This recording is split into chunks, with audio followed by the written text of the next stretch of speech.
बिस्मिल्लाहिर्रहमानिर्रहीम। अस्सलाम वालेकुम। आज मैं आपको बताऊंगी कम खर्चे में बहुत ही मज़ेदार नाश्ता बनाने का तरीका।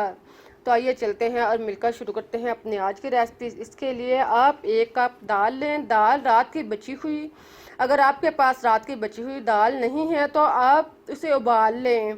दाल को आप एक बाउल या परात में शामिल कर लें। फिर आप इसमें 1 अदद चॉप प्याज शामिल कर लें, हरा धनिया और पुदीना और 3 से 4 हरी मिर्च चॉप इसमें शामिल कर लें।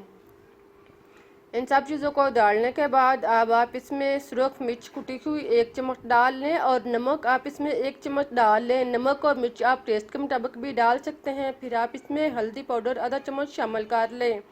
साथ में ज़ीरा साबुत 1 चम्मच डालने के बाद खुश्क धनिया कुटा हुआ 1 चम्मच डाल लें और अजवाइन आधा चम्मच डालने के बाद अब आप इसमें कसूरी मेथी शामिल करें। 1 से 1.5 चम्मच कसूरी मेथी डालने के बाद अब आप इन सब चीज़ों को मिक्स कर लें। दाल के अंदर सारे मसाला जात को अच्छी तरह मिक्स करें। इसके बाद आप इसमें 2 प्याली आटा गंदम का आप इसको छान कर साफ कर लें और फिर आप इसमें शामिल करें। आटा डालने के बाद आप इसको पहले हाथ के साथ अच्छी तरह मिक्स कर लें। इसको दाल के अंदर मसाले के अंदर खूब अच्छी तरह जज़ब करें ताकि दाल के जो दाने हैं वो अच्छी तरह इसमें मिसल जाए, नरम हो जाएं। इस तरह पहले आप 1-2 मिनट तक ये अमल करें और फिर आप इसको पानी लगाएं। जब दाल आटे के अंदर अच्छी तरह जज़ब हो जाए तो आप इसमें थोड़ा सा पानी लगा लें और इसको आप गूंथते जाएं।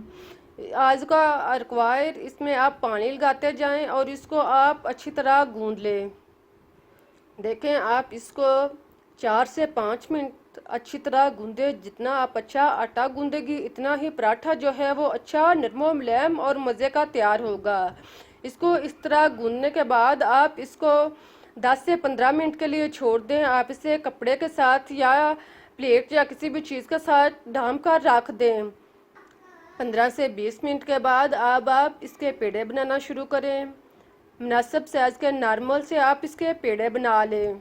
देखें इस तरह आप थोड़ा सा आटा लें, इसको आप दोनों हाथों में अच्छी तरह घुमाकर गोल सा पेड़ा तैयार कर लें।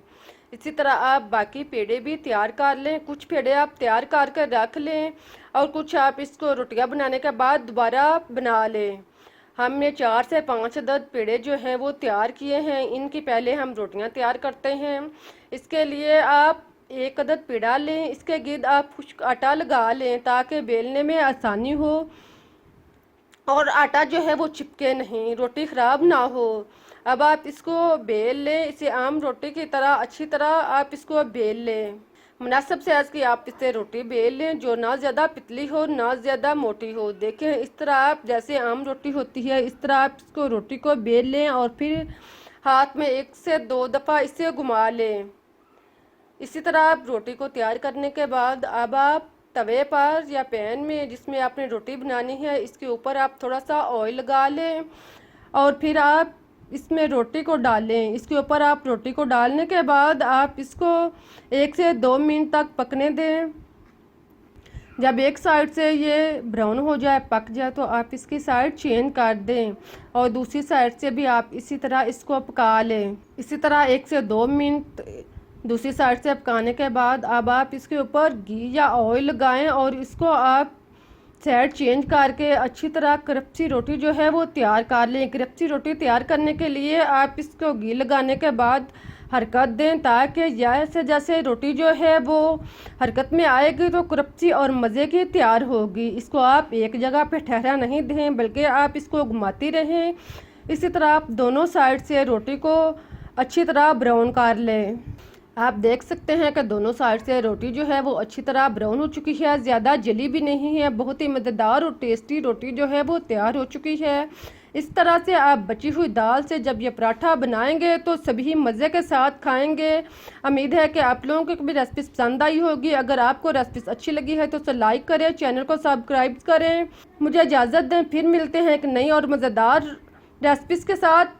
लेकिन मैं अब आपको तोड़ कर दिखाती हूँ कि आप देख सकते हैं कि रोटी को आप फोल्ड करें, रोल करें, कितनी नरम मुलायम और मज़े की रोटी तैयार हुई है। इसको आप चटनी के साथ ले सकते हैं, इसको आप वैसे भी खा सकते हैं, चटनी के साथ ले सकते हैं, चाय के साथ ले सकते हैं, या आप इसको अचार के साथ ले सकते हैं। जैसे आप पसंद करें, इसको आप इंजॉय करें। मुझे इजाज़त दें इस दुआ के साथ कि जहाँ भी रहें खुश रहें, आबाद रहें, तो मुस्कुराते रहें। अल्लाह हाफिज़।